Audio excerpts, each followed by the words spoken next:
Tingnan mo. Oh, diba? Pinakamamahal na mga ano siya lang. Ako sa bahay niya. Tira mo. Yung bulaklak ng ganda. Yung bulaklak niya. Ayan. Yung bulaklak ng ammonia.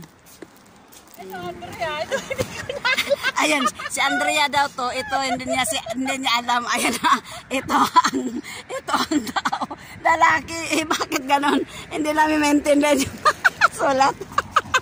Kaya tumatawa na lang kami, ano ba yan? Ayan, ate, oh.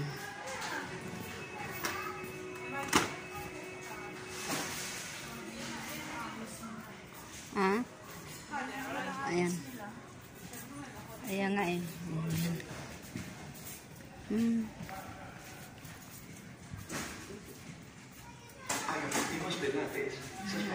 Nung mayroon ka pang malit na bata, attractive ka sa mga laruan din, no?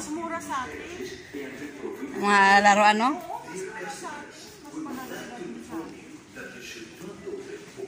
Marami, ano na yan, si mga silte, no? Oh. Ayan,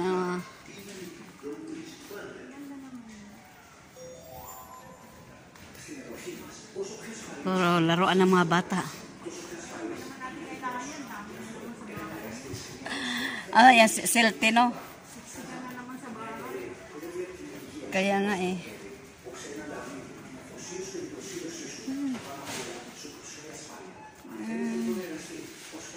Ayan. Ayan.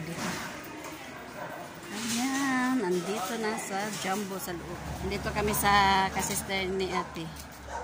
Uy.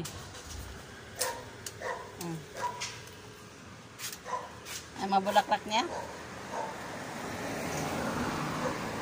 Ayan, balonggay.